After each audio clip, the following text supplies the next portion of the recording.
Hello there, folks, and welcome to the Wide Boyz Show. I have a little episode for you today. This is actually a extract which has been taken from our members-only podcast in our inner crack climbing community. I just thought the start of it was quite nice and quite fun, and so I'll leave it with you. That's all I'm going to say. It's just a little extract for you to cheer you up wherever you are right now and whatever you are doing. So here we go. No more chat from me. Let's crack on.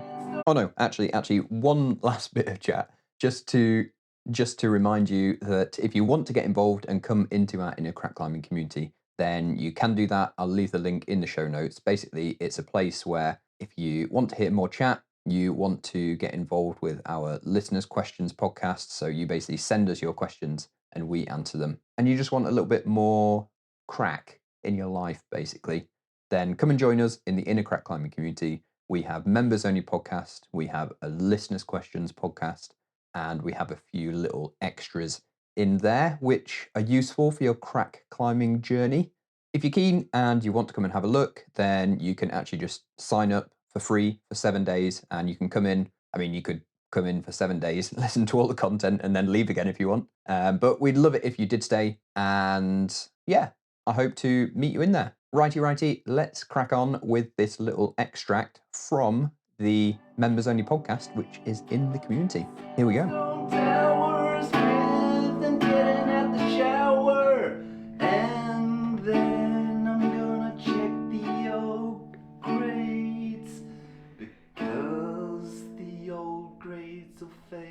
Okay, testing, 1, 2, 3. Yeah, now it's working. Fine.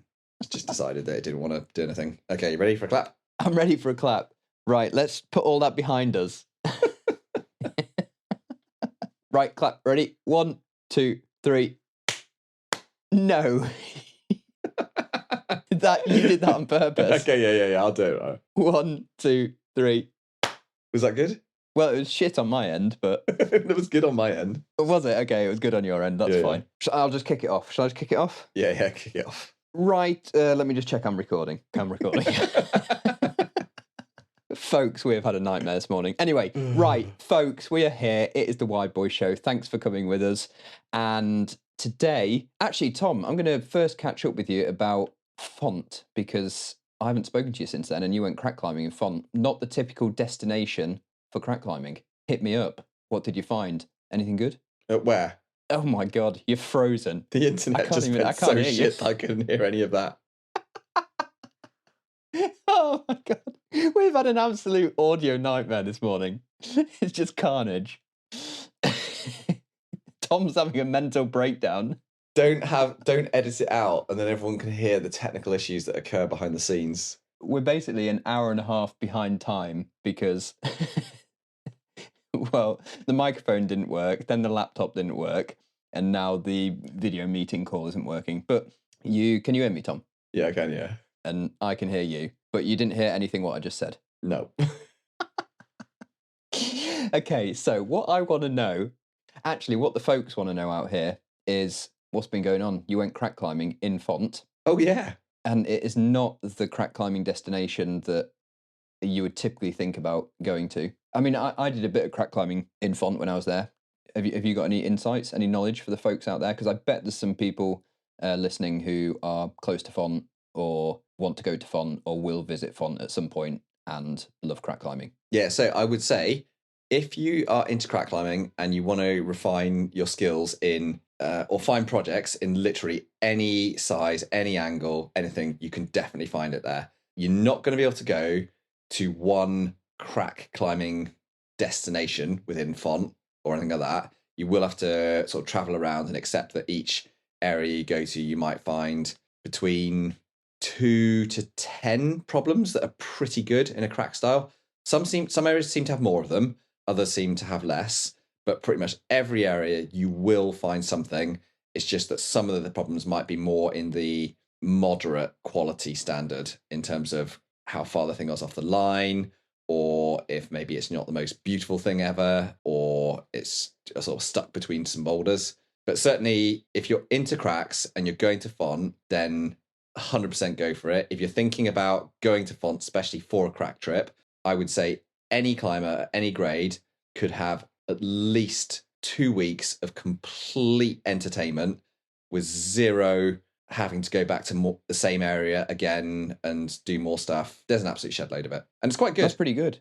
Yeah. I feel like you did more crack climbing or found more cracks than I found when I was there. To be fair, when I was crack climbing Font, then I only did it for maybe like 1 or 2 days. And we just went and picked like the kind of cherries. But from looking at your stuff, you found maybe some more esoteric stuff as well, which actually looked pretty good. Like I felt like I missed a few things which you guys climbed, which actually looked pretty good. Some like off-widthy stuff as well. Like there was some wide off-width thing where you're like arm barring like in a roof, and then I don't know, looked pretty good. I'd probably say to anyone going there that you just want to get the crack climbing guide, which is Crackin' Below, cross-reference it against below.info so you can see videos and photos of the things. To be fair, there's loads of first ascents to be had as well, and sit starts and low starts on things. Like there was an off-width chimney thing that was like a Font 6A that was really straightforward as a stand start. But then I tried it as a kind of sit down and slightly tunnel back underneath a big overhang. And it was freaking desperate, really hard. But I couldn't get it done in a session. I was just too tired. And I just found that randomly. So there's loads of potential. And I always feel like climbers who are generally into crack climbing anyway, they like a bit of esoterica. So we're definitely going to find some people tunneling in the back. So that's always good. Yeah. People who like crack climbing like tunneling down holes. And like finding low ball starts and stuff like that. So I always think anyway, at least. No, I've definitely done a few low ball starts in my time, that's for sure. Oh man, the best one is the one at Cowperstone. That's still one of my absolute favourites.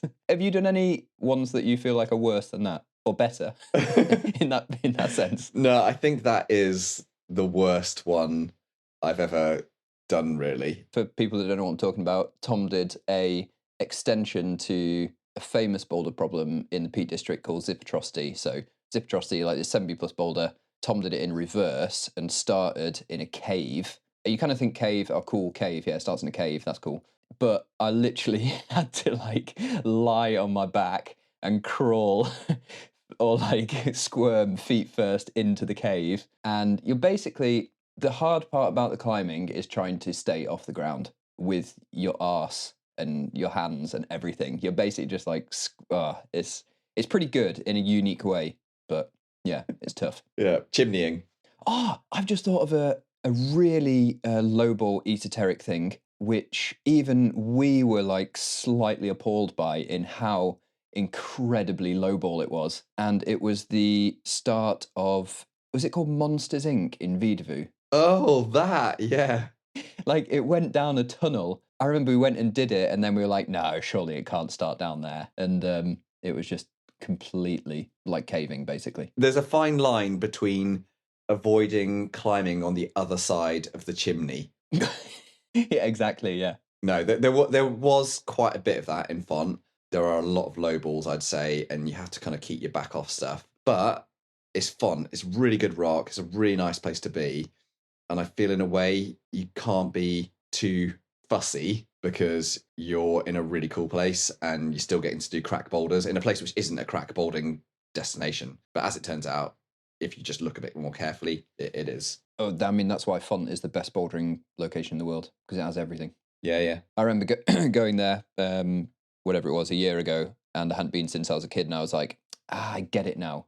I get why people say that this is the best bouldering place ever. Because as a kid, I hadn't really, you just go there and you climb and you don't really pay much attention to it. But now, having experienced loads of different places around the world, I'm like, yeah, okay, Font. Yeah, I get it now. Yeah. This is flipping good. Right, okay, Font, good stuff. Today, we are going to be speaking about, Tom had a topic that he wanted to bring up, so we're going to be speaking about that, but I've got a good segue into it because I put a poll out on YouTube about what people wanted to listen to on the podcast. They were keen on hearing about stories, things that happened on old Wide Boyz trips, previous Wide Boyz trips, because, I mean, we've been doing trips together for like 15 years or longer. because I put that poll out on YouTube, I decided that I would then put the podcast in the private podcast. What? So only you guys listening can get to hear it. That's fantastic, isn't it? No, but then these guys get the real, they get the meat. I mean, hopefully there'll be some meat in there. Yeah, hopefully there'll be some meat. So before we kick it off, I've got a listener's question. Usually we do listeners' questions in a separate podcast, but I'm just going to bring in one listener's question to this to kick us off because it really sets us up well. Oh, does it? Yeah, it sets us up great. When you're on a big trip, like the desert or the creek, what are you guys actually eating to recover? Is it all just pasta and beans, or do you have a Wide Boyz secret for staying high energy? So I thought that would kick us off nicely. Oh, God, that's just the perfect opener. It's the perfect opener to what Tom has been wanting to discuss for weeks. One of the most important, greatest topics of all time. The greatest food, the king and queen of any physical sustenance, which is to pass through my mouth and make me feel great. So what you're about to say is this is what you're recommending. I mean, I feel like, are we recommending it? I don't know whether we're recommending it. I think we just need to... Well, this person is asking, what was their specific question? Yeah, what do you guys actually eat to recover? Oh, so they're not actually asking for recommendations. What do you eat to recover? So it is perfect. Absolutely perfect. We can be quite clear and succinct in an initial statement on this. And I think we really need to get into the analysis. We're deep. We need to go deep. We need to go deep into this topic. So first one is, me and Pete have been going on climbing trips for a very long time now. Is it 20 years? 2006, isn't it? I guess when I was 18 and I'm 35, whatever that is. Let's say 17 years. 17. We have discovered, or rather we defaulted to, one single dish only. Yes, everyone might be surprised to know that me and Pete only actually really eat one single item on our trips over the years. There are some other things that do creep in there occasionally, but it's mainly through peer pressure of other people being on climbing trips with us. So we feel bad. Actually. So we feel bad about having the same dish over and over again. But we just eat. Okay, folks, if you do want to hear more and you want to hear the full chat, then join us in our members-only community. I will leave the link in the show notes. Like I said before, you can actually join for free for 7 days. Just see what's in there, have a look, ask us some questions if you want. And then if you're not keen, you can just leave again. But we would love it if you stay. Come and check it out. Come and have a look. And we look forward to meeting you inside. Okie dokie, that's it for now. Happy jamming, folks, and keep spreading that crack climbing joy wherever you are. The old grades will fade.